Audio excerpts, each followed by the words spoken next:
Welcome, welcome, welcome. I would like to welcome you to episode 503 of the Unpopular Podcast. This is the man, the myth, the legend, Jalen Hunter. Here at the Unpopular Podcast, I'm not really asked to agree with me and asked you to hear me out.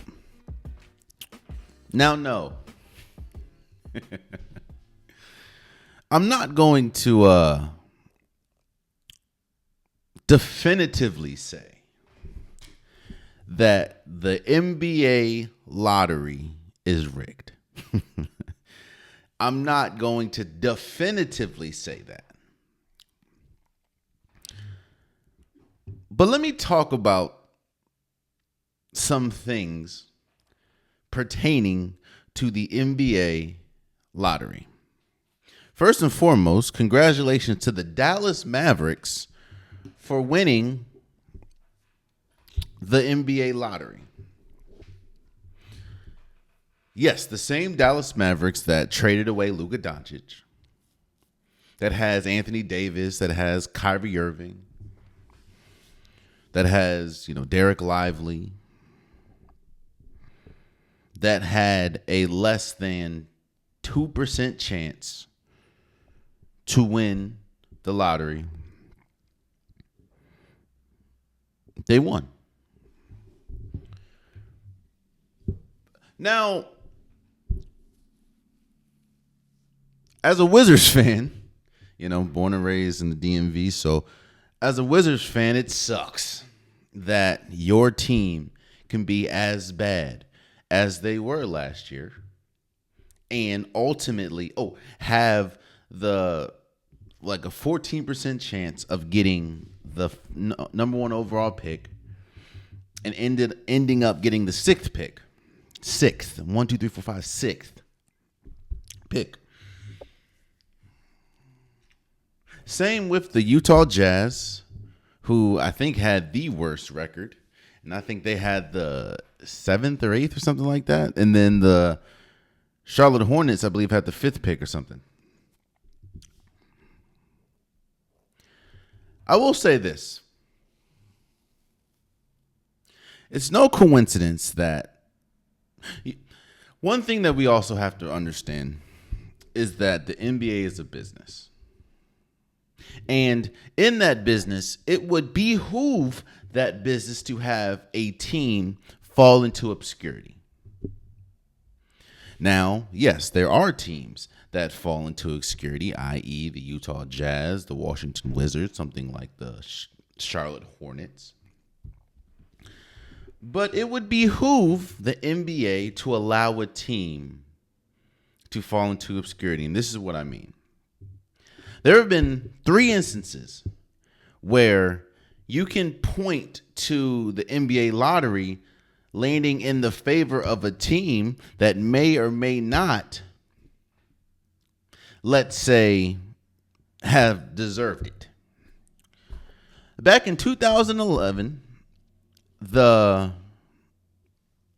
the New Orleans Pelicans, Charlotte Hornets at the time, or New Orleans Hornets, traded Chris Paul to the LA Clippers. That next year, they got the number one overall pick, ultimately was Anthony Davis. In 2019, the New Orleans Pelicans traded Anthony Davis to the LA Lakers. That same year, they got the number one overall draft pick that ended up being Zion Williamson. And this year, 2025, the Dallas Mavericks trade Luka Doncic to the LA Lakers. And they just so happen to win this year's draft. Again, I'm not definitively saying that it's rigged. But when you trade a franchise player, or when you make the decision to trade a franchise player, that is the risk that you run. That's why a lot of people were so adamant in voicing their frustration with someone like Nico Harrison. Because it's like, how do you trade the future of a franchise? It's very rare that happens. We just saw 3 instances. And the difference between those instances, the difference between, the Hornets trading Chris Paul, the Pelicans trading Anthony Davis is they were pretty much, I'm not going to say the end, but there was multiple chances and they weren't 20 something years old.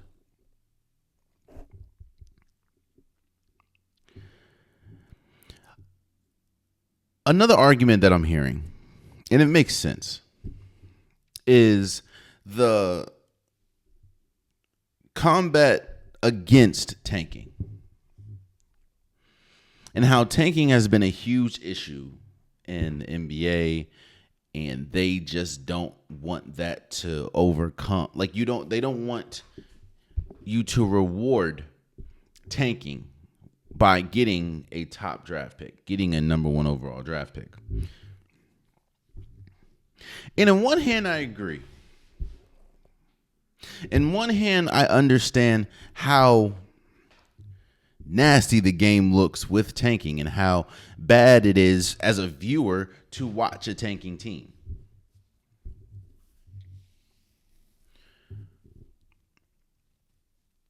But on the other hand, as a fan of a team that is not good, the Wizards haven't been good, honestly, since John Wall was there.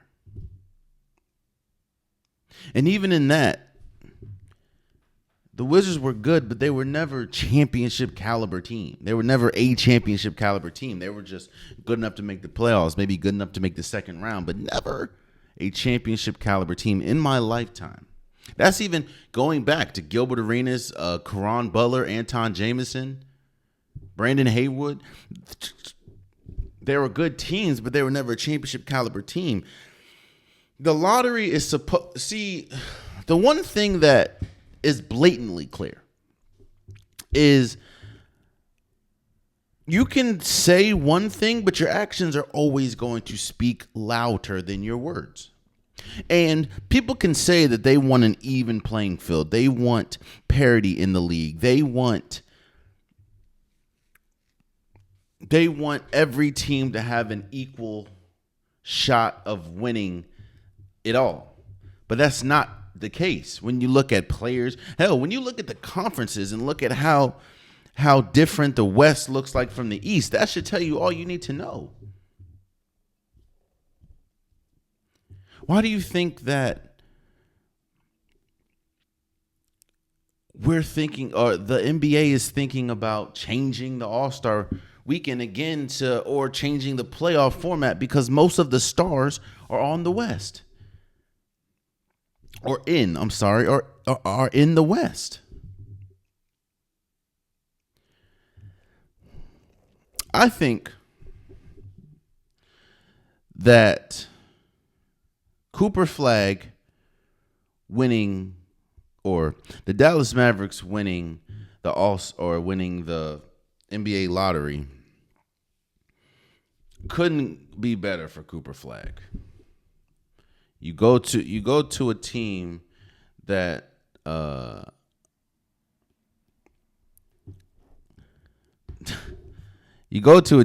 has two former champions.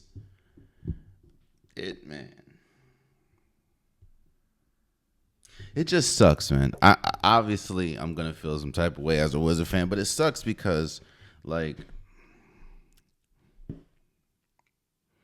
you hear there's also an argument saying that the NBA should adopt what the NFL does. Is just if you have the worst record, you automatically have the first round pick or first pick. But that can't be the same group that says tanking is bad, because teams are going to for sure tank.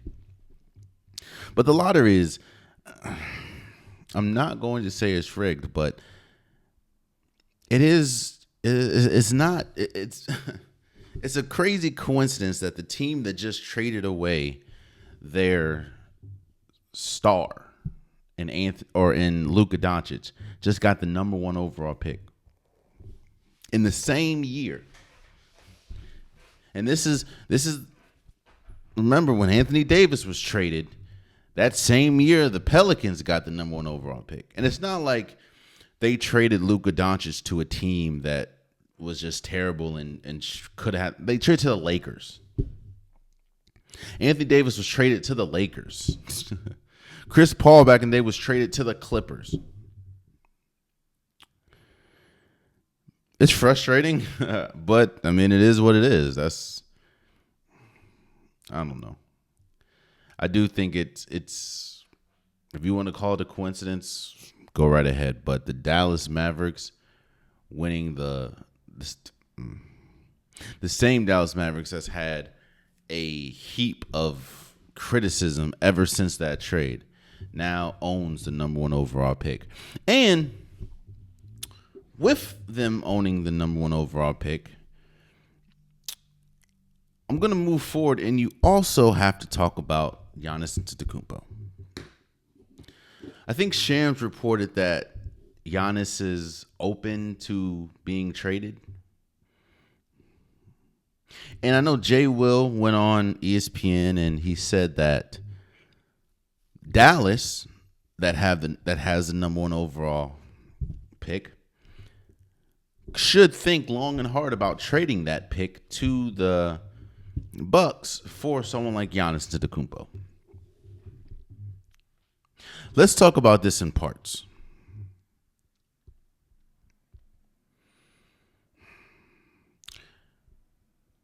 We talked about, on this podcast, looking at the bigger picture after the Pacers eliminated the Bucks this year in the playoffs, and how the Bucks are in a very tough situation moving forward, even if they keep Giannis, because they have one of the oldest teams in basketball. Next year, Dame probably isn't going to be there for most, if not all, of the season due to him tearing his Achilles. And when you're a player as good as Giannis, again, Giannis is widely considered one of, if not the best players in the league, most definitely top 3. You don't want to continue to let these seasons wither away. These seasons go by and you're nowhere closer to a championship than you were the season before when you're a player as good as Giannis. So I understand completely Giannis saying, hey, I've done all that I can do. I've continued to be better. I have been great. It's just the supporting cast that you guys have put around me has not been. So it comes as no shock that you hear Shams talking about, yeah, Giannis is open to change. He's open to a trade. And if I'm Giannis, I don't know if... It's not like you haven't tried. Let's say that. It's not like you haven't tried to put your best foot forward. It's not like you haven't tried to will your team to another championship.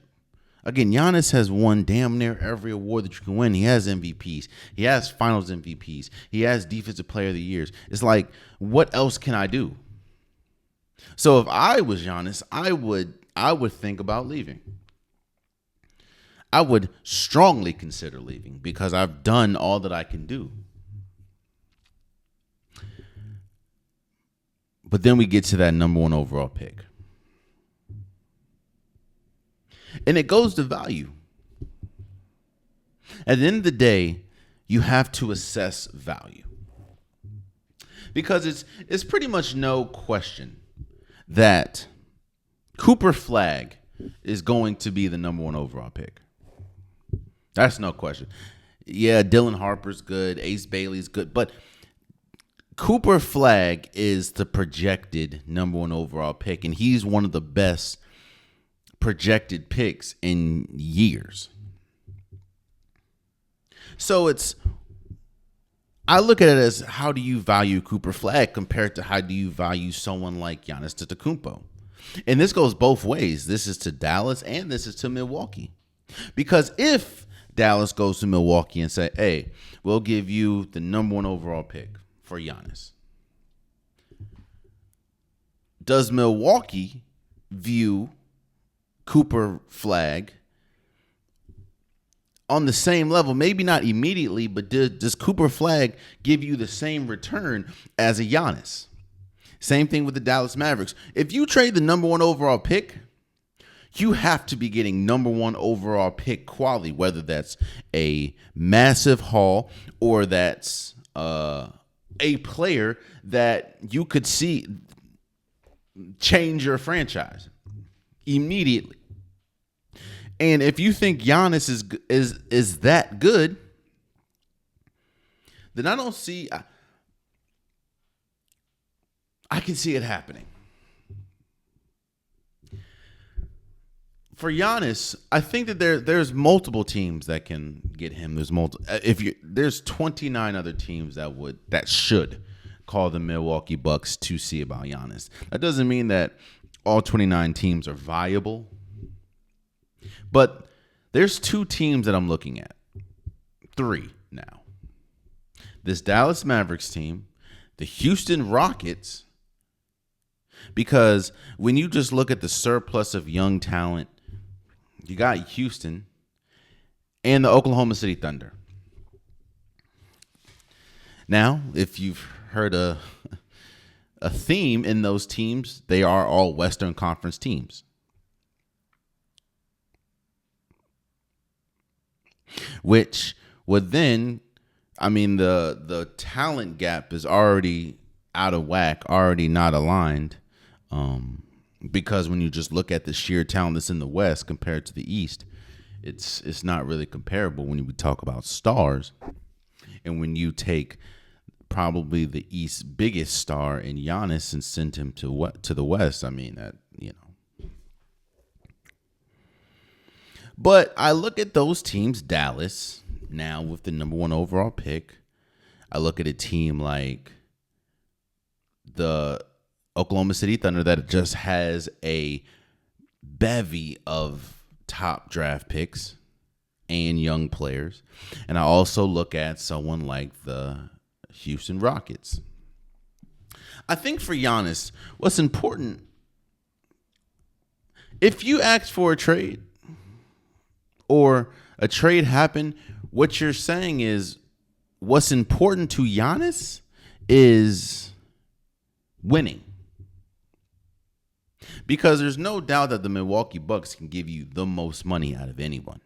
So if money is the issue, then that can always be rectified. Hell, look at Myles Garrett. Myles Garrett was saying, I know football and basketball is different, but Myles Garrett was adamant and he was not happy in Cleveland. And he was adamant that it's winning, that he wants to be a winner. He wants to compete for a championship. He is one of the best, if not the best, defensive player in football. And he doesn't feel a championship is close in Cleveland. Those were his sentiments.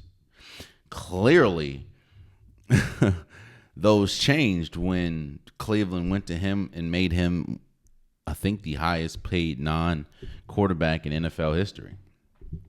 So if it's about money for Giannis, then there's no reason to leave Milwaukee. And honestly, outside of the Pacers, which I don't, with that rivalry and what happened with Halliburton's dad, I think the Pacers are off the table. There is not another team in the East that can really give you what you want outside of the Boston Celtics, which we'll talk about in a second, which I don't see that happening. So if it's about money, I don't see why Giannis leaves.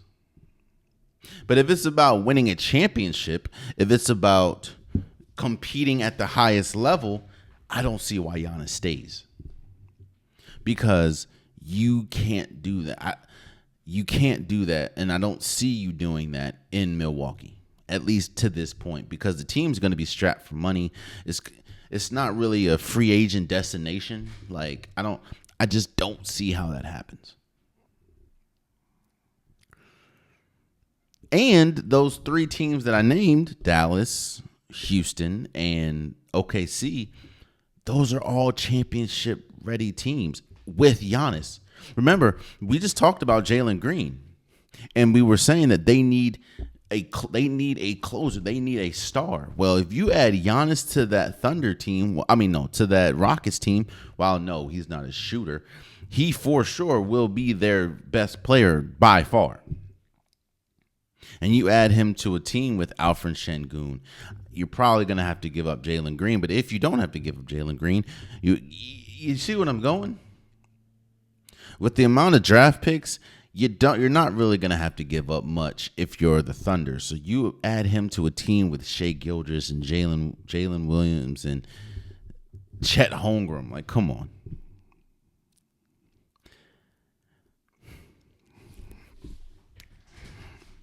The thing about the offseason is it's long for a lot of teams.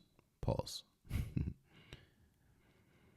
For a lot of teams, once you lose, you lose. Some teams that don't make it to the playoffs obviously have a much longer offseason than other teams, but because it's a long offseason, it gives you ample amount of time to really assess what you want, to really assess your team as an organization, and to really assess where your future is going to be. And if I'm Giannis, I don't make, and I don't think I'll ever make as much as Giannis has made in his life, but you have to decide what's important to him. And if I'm Dallas in particular, is Giannis, this version of Giannis, worth a number 1 overall pick? Because, again, we're not just talking about now. We're talking about in the future. And I look at it as this. Will Cooper Flagg ever be on the same level as Giannis? Obviously, this is hyperbole, and you never know until you know. He can turn out to be LeBron. He can turn out to be Greg Oden. You don't know. He could be Anthony Bennett. I doubt it, but he could be Anthony Bennett. But if you're Dallas, do you see Cooper Flagg being that cornerstone piece that Giannis essentially is? Because if not, then you make the move. But if you do, or if you think Cooper Flagg is going to be all that, then there's no reason to change. There's no reason to trade that number 1 overall pick. Because essentially, in your eyes, you're getting a Giannis. Or you're getting somebody that is going to be on that level. But if you're Nico Harris, and you have preached defense wins championships, and you preached that you're in win now mode, and you have an opportunity possibly to trade the number 1 overall pick to get someone that undoubtedly makes your team not just a championship caliber team, but possibly a championship favorite, you make that deal 10 times out of 10. And if you're Milwaukee, you already know that your player, you already know that Giannis is possibly 1 foot in, 1 foot out. So it's like we can essentially restart the franchise, which doesn't really happen immediately. And I don't think Cooper Flagg is going to be Giannis year 1, but you have a cornerstone. And you're injecting youth from an already old team. It's definitely something to think about. But we'll see. We'll see how it goes. It's a long off season, so we'll see. Even though it hasn't started yet, or at least for some teams. Speaking of that, let's talk about Jayson Tatum and this Boston Celtics team. First and foremost, let me congratulate the New York Knicks for winning, was it game 4? And they're currently up 3-1 in the series as I'm recording this.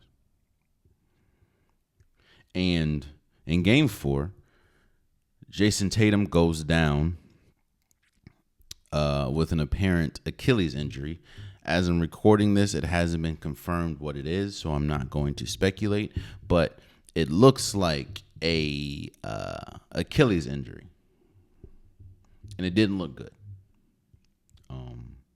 He had to be helped off the court. He had to be wheelchaired in the back to the locker room. It just didn't. It was a non-contact injury. It didn't look good.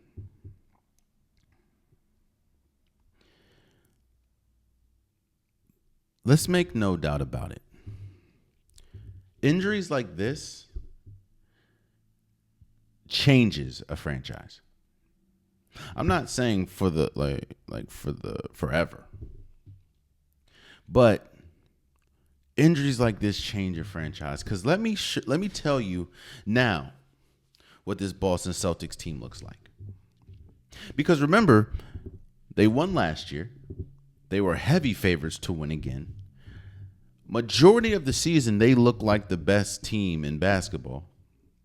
In fact, a lot of people said that the reason why they ultimately finished number 2 in the East is because they coasted a lot of the season. While they were dealing with injury throughout the whole season, they still were by far one of, if not the best, 3-point shooting team, not just in the NBA, but possibly ever when you talk about the just volume of threes that they get up. They have Peyton Pritchard, who is the 6th man of the year. Obviously, they have last year's Eastern Conference Finals MVP and NBA Finals MVP in Jaylen Brown. And again, they were going into this season, going into this playoffs as the heavy favorite to repeat. I've said it. People on larger sports networks have said it. When the Boston Celtics are fully healthy and playing at their best, I don't think there's a team in basketball that can beat them 4 games out of 7. That was going in to the season. That was going into game 4. And like I said, an injury like this changes the entire perspective of this organization. Because now, how do I view the Boston Celtics? How do we view the Boston Celtics? Well, and the funny thing is, and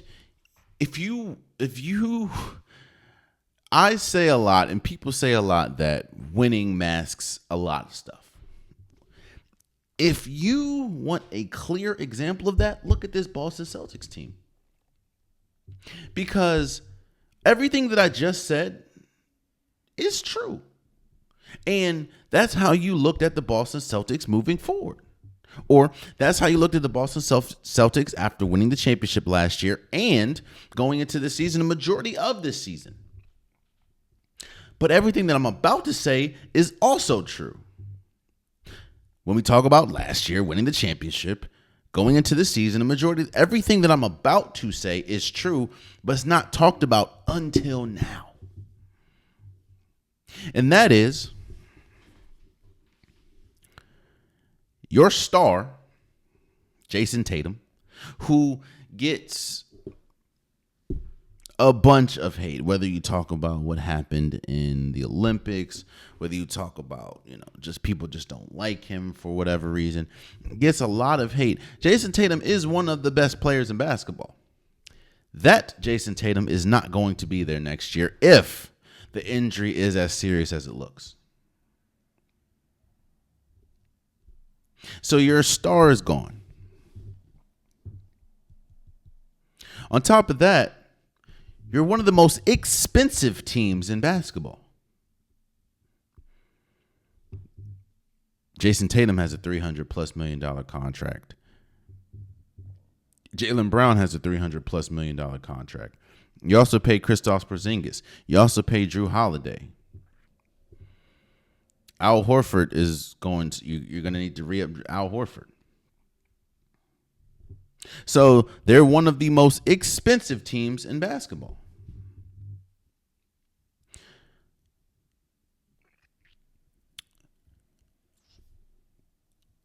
I'm going to go out on a limb and say that if Jayson Tatum is out for this series, and again, when I'm recording this, nothing has been confirmed, so I'm not confirming anything. But if Jayson Tatum is going to be out for the rest of this series, I have the Knicks winning this series. Meaning the team that won the championship last year and that was heavy favorites to win this year didn't make it out of the second round. So now you have an expensive team without your star going into next year, and you have way more questions because you're going to have to major changes have to be made. Now people are starting to question Joe Mazzulla and his coaching acumen.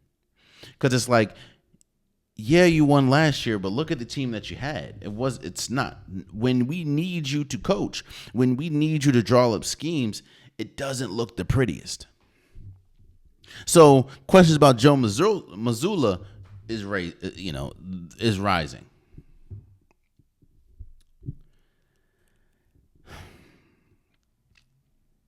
I'm not going to speculate as to what it is with Jayson Tatum. But I can tell you this. It didn't look like we're going to be seeing Jayson Tatum anytime soon. And that is a gut punch to the Boston Celtics. Because as great as Jaylen Brown is, as good as Derek White is, who might I add also got paid, as good as as good as the Boston Celtics team is, and as deep as they can be, I don't think this team can beat, especially being down 3-1, can beat the Knicks without Jayson Tatum. So now you're going to be viewed as a team that is one of the most expensive teams in basketball that's without their star and can't or didn't even make it out of the second round of the playoffs after being heavy favorites to win it all. That's the reality of what injuries can do to a franchise, especially an injury to a star. We're about to talk about an injury and how it's shaping this playoffs, or how injuries in general is shaping this playoffs. But an injury this massive, if it is as bad as it looks, changes the fortune and sends a team that had a lot of high hopes spiraling into a lot of questions going into this offseason.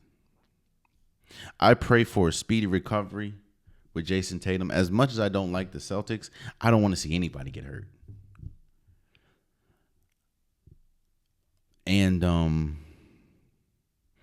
again, this series, this injury can and probably will have massive ramifications this offseason if the Boston Celtics don't win it all. And trust and believe, if Jayson Tatum can't play, they're not winning it all. At all. Again, congratulations to the Knicks for going up 3-1 as I record this. I don't remember the last time they went to the Eastern Conference Finals. Might have been with Patrick Ewing, maybe, or maybe Allen Houston. I don't know. But the story now with this series and majority of this playoffs is injury shaping teams. Which brings me to the next series. The Minnesota Timberwolves are up 3-1 as I record this over the Golden State Warriors. And in hindsight, it probably was disrespectful to the Minnesota Timberwolves to think that A team that lost their star in the Golden State Warriors could still beat a fully healthy team that has their star in Anthony Edwards. Because all you heard is, we just got to get to game 6. We just got to get to game 6. That's what you heard from the Golden State side. We just got to get to game 6. If we get to game 6, that's when Steph Curry's coming back. Or that's the earliest that he possibly could come back. And I kept saying, yeah, but getting to game 6 is the thing. And Steph Curry was out game 1. That means you have to win at least one more game. And you just lost twice at home. In fact, you're currently on a 3-game losing streak.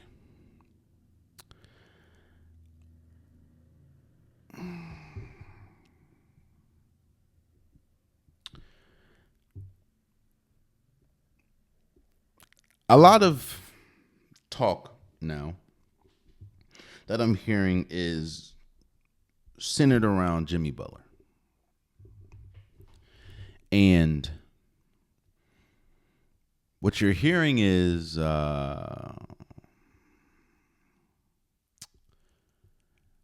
you bring Jimmy Butler for a situation like this. You bring Jimmy Butler, not saying that Jimmy Butler should win a series by himself, but, playoff Jimmy. And just because Steph Curry, you still have another star. That's what you're hearing. And how, in game 4, Jimmy Butler only shot 9 times, which is obviously the game that they lost. And all those criticisms are valid. You don't bring Jimmy Butler to the Golden State Warriors to essentially shrink in the playoffs. Also, I want to talk about playoff Jimmy for a second, because Kendrick Perkins said something, and he was 1,000% correct. It's very interesting when we put age on somebody and when we don't put age on somebody. Or when we talk about someone's age compared to not talking about someone's age. That whole playoff Jimmy thing, which, don't get me wrong, Jimmy Butler does tend to turn it up in the playoffs than he does in the regular season. But that whole playoff Jimmy wave, that was like 4 to 5 years ago. Now, rightfully so, man. He deserved it.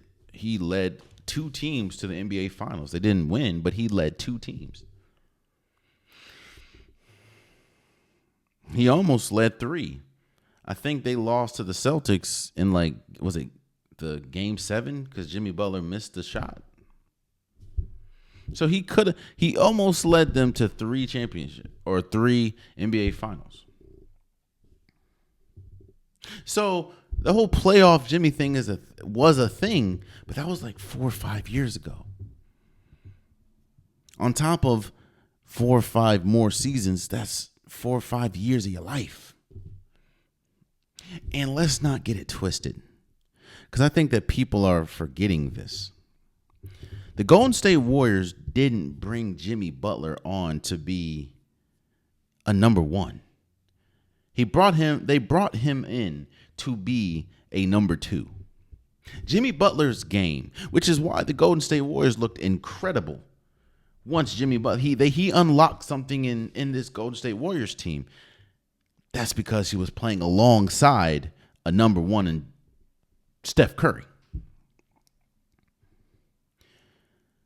Jimmy Butler's game to this point is not suitable to be the best player on your team and think you have championship caliber hopes. That's just not him. Now, no, when Steph Curry's not there, I would hope that you'd shoot more than 9 shots, especially when your team is struggling immensely offensively, which really puts into perspective how good. I know there's no question how good Steph Curry is, but if you really want a snapshot, look at this Golden State Warriors team with and without him. They can't do nothing offensively. The only person that really is going out there and creating their own shot and being good is the player that was in the doghouse majority of this playoffs, and that is Jonathan Kuminga, which doesn't make Steve Kerr look good at all, to say the least.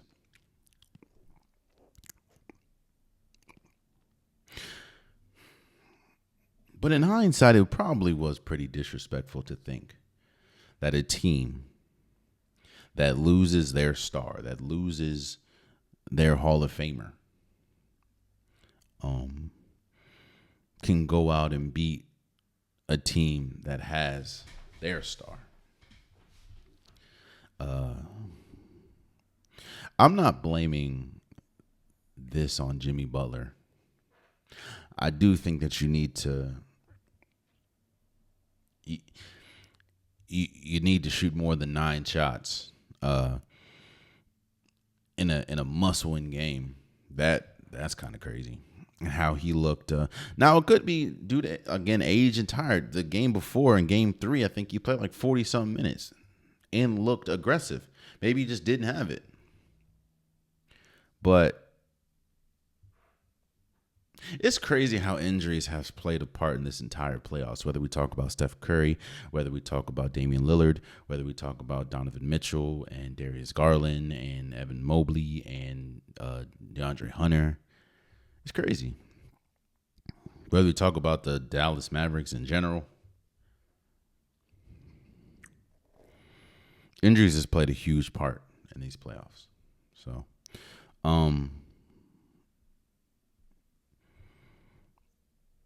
I don't know. It's interesting because I look at this Minnesota Timberwolves team and it's like, in one hand, it's like, yo, this team is really good defensively. You have a star. Julius Randle's playing the best playoffs he's ever played in his career. This team, I wouldn't be surprised, could essentially find its way into the NBA Finals. But in the same breath, it's like, yeah, but you also, don't get it twisted. I understand you're playing away, but both of those games, Game 3 and Game 4, Golden State had all the opportunity to win. They just didn't seize it. Yeah. We'll see, obviously, but yeah, Golden State has no shot without Steph Curry. And that is so evident. It's just, yeah. So, we'll see. Moving forward, as I record this, the Cleveland Cavaliers and Pacers have not played yet, and the Denver Nuggets and Oklahoma City Thunder haven't played yet as well. So I don't know the outcome of those games. But I do want to talk about perception. And how a series like the Pacers and Cleveland Cavaliers, the result of this series can change the perception of both of these teams drastically.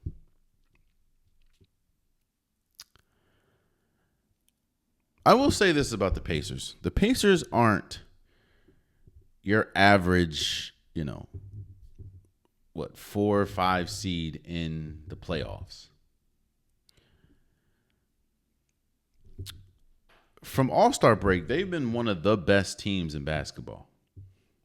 I was kind of overlooking them because I was seeing when they played the Bucks, and I was looking at the stardom of Giannis and Dame.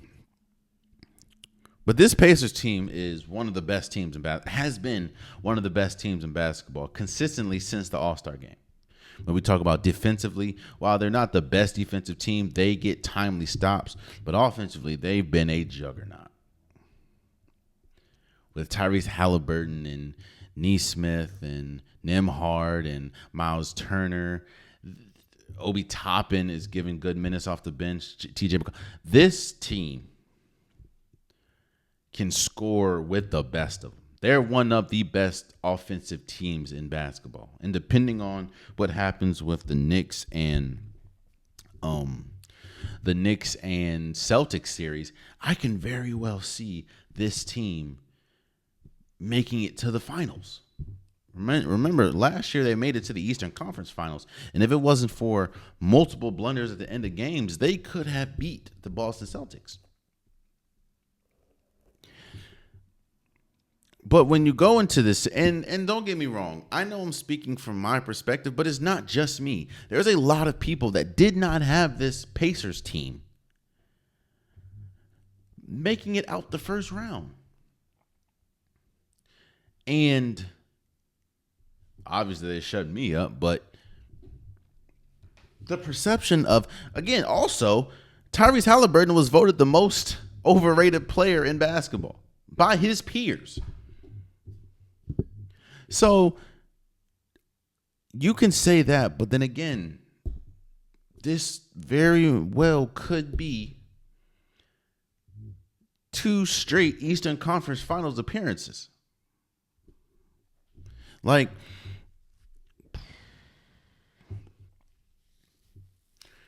this Pacers team is different. They're legit. They're one of the best teams in basketball. It's not even.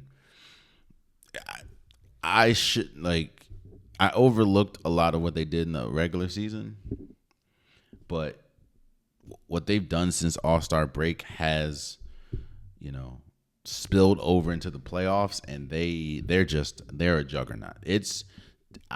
It would be tough for me to see any team beat this team when they're rolling on all cylinders. But when I said perception, I was mainly talking about this Cleveland Cavaliers team, because look at everything that was in the Cleveland Cavaliers' favor going into this playoffs. Historically, they had historically one of the best teams in ever. Defensively, they were loaded. Offensively, you had 2 players that can essentially put the ball on the ground and get their own shot in Donovan Mitchell and Darius Garland. And then they can create for someone like Max Strus. They can create for someone like Evan Mobley. They can create for someone like Jared Allen. Ty Jerome was one of the best 6-man in basketball. They were the number 1 seed in the East. They just pretty much walked through the Miami Heat. Everything that you could want in a team, they I'm sorry. To the point where there was a lot of people that had them not just making it to the NBA Finals, but winning it all. And when we talk about perception, there's a lot riding on this. And don't get me wrong, as I'm recording this, it's 3-1. And Donovan Mitchell, I don't know if he's going to be playing in game 4 or 5. So you might be without your best player. And in game 4, they just lost by 20. They were down by as much as 40. Not even exaggerating.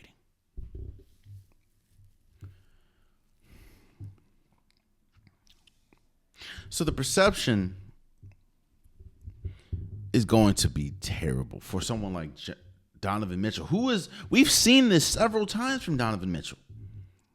Him be on the top-ranked team, whether it was Utah and now Cleveland, for him to just, I'm not going to say shit the bed because that's not what he did, but this will be yet another team where it's a top-ranked team that just gets bounced earlier than you'd think they should get bounced. Remember, a couple of those Utah teams was a top 1 or 2 seed in the West. And I know one of them, they lost to a Kawhi Leonard-less Clippers. Donovan Mitchell got outplayed last year against the Knicks and Jalen Brunson.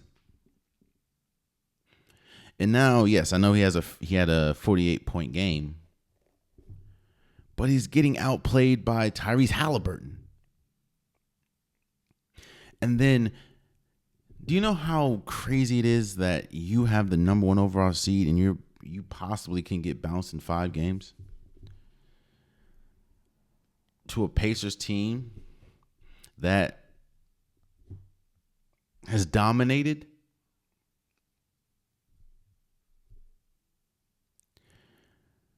Now people are going to look at anything that the Cleveland Cavaliers do, because this is the second year in a row they were a high team that got bounced.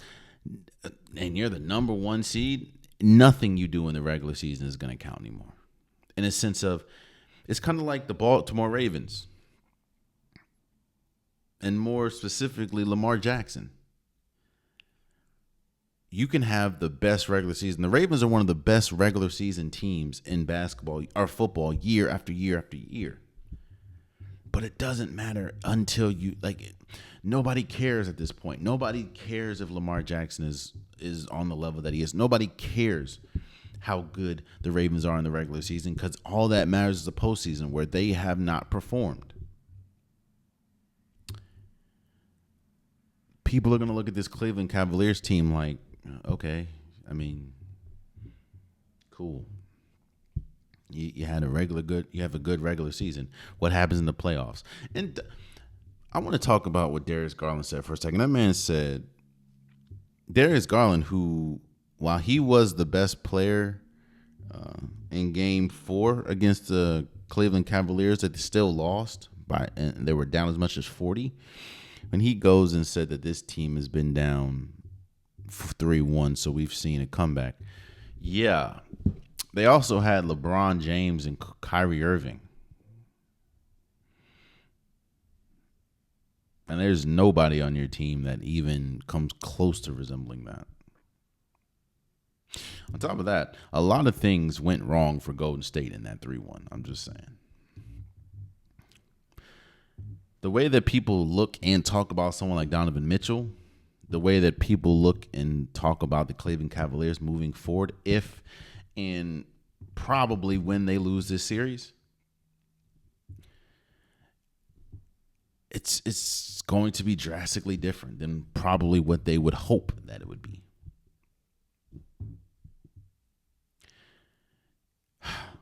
We'll see.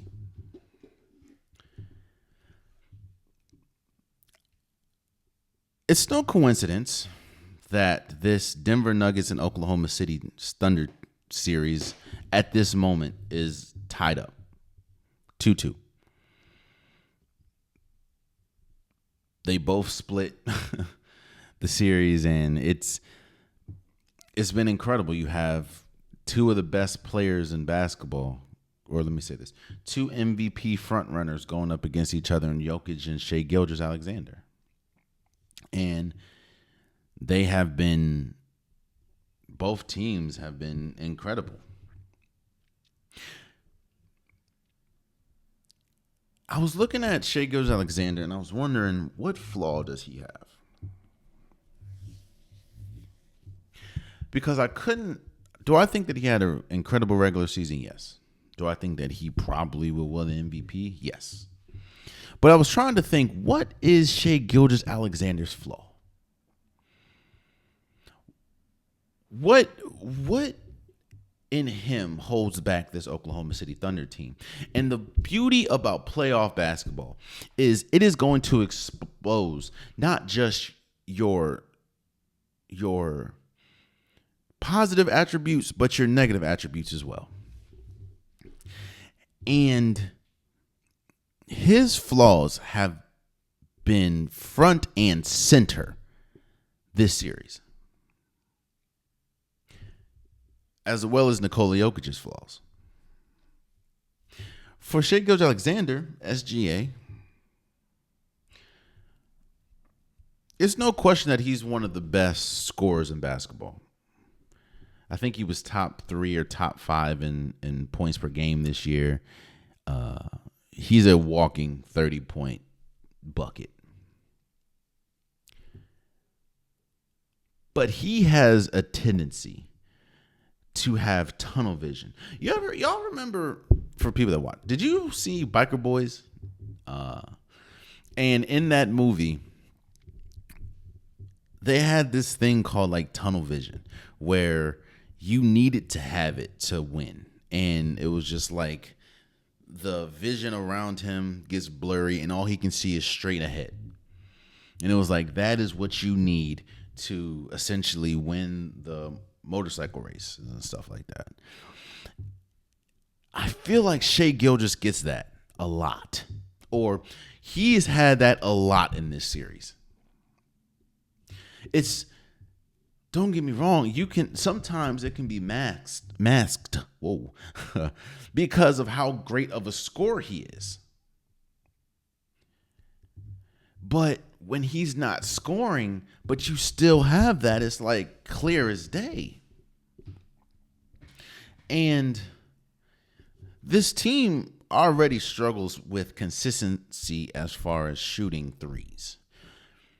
But when Shai Gilgeous, when he's just in that scorers mode and he's not scoring, that is a hindrance on the Oklahoma City Thunder. Now, I'm not saying that it is it's going to kill the team, but it is something.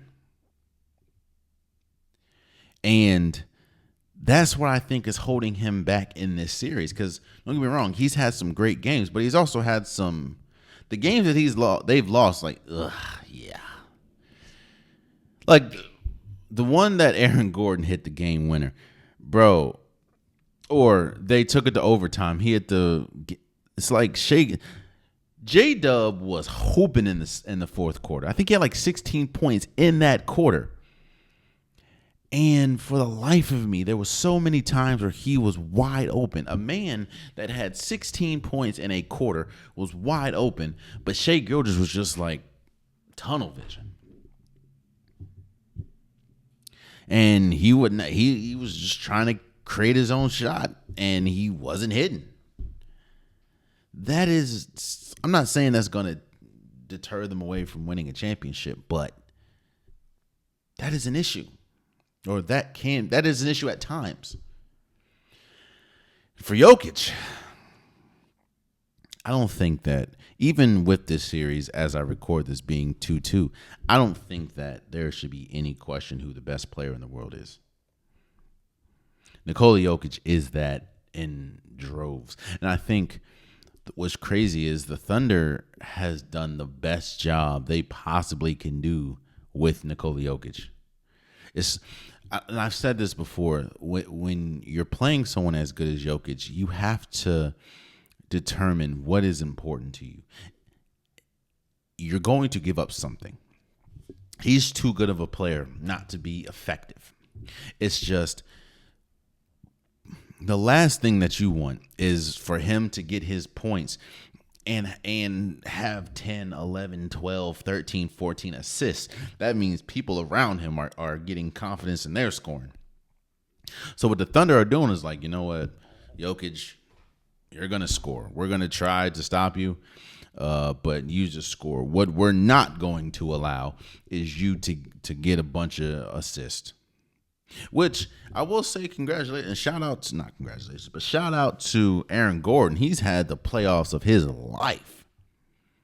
How many game winners or game tying threes he's hit to send it up. Like, he's been hooping. Russell Westbrook has been on a roller coaster, as well as Jamal Murray. It's like this whole team has been on a roller coaster outside of Nikola Jokic and Aaron Gordon. Aaron Gordon's been hooping. But the thing that I see about Nikola Jokic, there's a reason why he had, in fact, I'm going to look this up. How many turnovers is he averaging this series? Because I can imagine that it'd be a lot. He's averaging 3.3 turnovers a game. And it's because, and I get it, it's in his nature. He is programmed to distribute. He's programmed to let me get everyone else involved. And there's a lot of times where he'd have an easy bucket and he'd kick it off to a teammate that just doesn't score, or So this has been the most tightly even though there was a blowout, this has been one of the most fascinating series and one of the most fun to watch. And I'm very interested to see how, again, as I'm recording this, is 2-2. They play tonight. I'm interested to see who wins this, because I wholeheartedly believe, especially with this Jayson Tatum injury, the winner of this series can very well and probably very well might win it all. That's I can see it.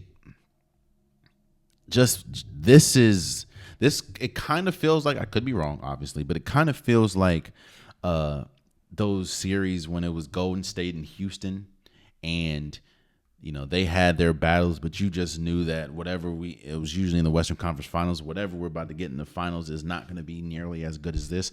That's kind of what it feels like with this series. No offense to the Wolves, no offense to the Pacers, no offense to the Knicks, no offense to the Celtics, no offense to the Golden State Warriors, but it just feels like whoever wins this could and probably very well win the championship. Lastly, before we go, we have the unpopular topic of the day. And I want to talk about Derek Carr. Derek Carr officially announced his retirement from the NFL after 11 years. Now, two things can be true in this situation. A couple things can be true. Let me say that. One, Derek Carr made the best decision for himself. I always champion that. I want you to live your life. I want everyone to live their life the best way that they can, and I want you to be happy in your decisions. So Derek Carr obviously felt that his time in the league was over. I know that he had a shoulder injury that probably required surgery that he just didn't want to do, so he retired. That is true. It also can be true that in a way he helped the New Orleans Saints when it comes to you elected not to get the surgery, you retired, we didn't have to cut you, so we don't have to. You forfeited $30 million essentially, which is not dead cat. We can use at other places. So you kind of helped us out, which we do appreciate. As far what the Saints are probably thinking. So shout out to that, and that can also be true. It can also be true that Derek Carr chose the absolute worst time to retire. Because now think about it like this. Imagine if he would have said, I'm retiring before the draft. Then you could have probably approached the draft a tad bit differently. Maybe they do, maybe they don't. I don't know. But if you wait before the draft, or if you tell them before the draft, they may, the draft may look different. They may not re-sign Chase Young. It's like, look, I get it. When you make the decision, you make the decision. But again, financially, it helps a little bit. But it doesn't. The Saints are not in a good place right now. And yes, I understand that Derek Carr wasn't the best. But you kind of put the team in a bind. In one way, you help financially, but another way, it's like, if you would have known before the draft, we probably would have made some decisions, or they probably would have made some decisions differently. And, Derek Carr,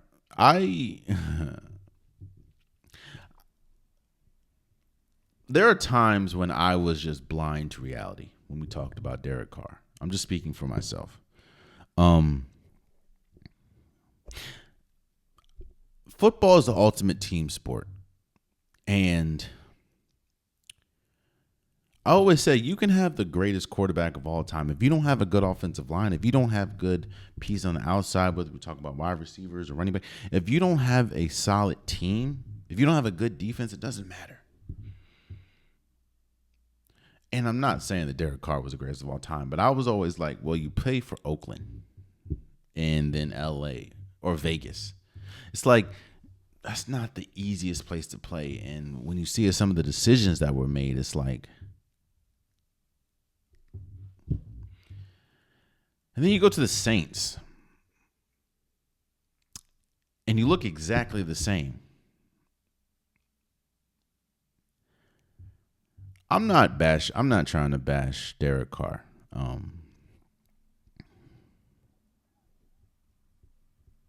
Then I'm just gonna end it and say, congratulations for an 11-year career.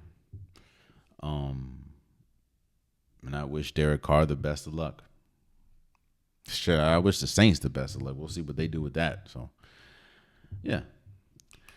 And there you have it. That's been today's episode of the Unpopular Podcast. I truly, truly, truly appreciate you guys. If you want an Unpopular Podcast shirt, hoodie, sweater, long sleeve joggers, a link in the description below. I've multiple different colors, multiple different designs. Get your Unpopular Podcast merch today. Also, for all my YouTube people, please follow, please subscribe. It means a lot.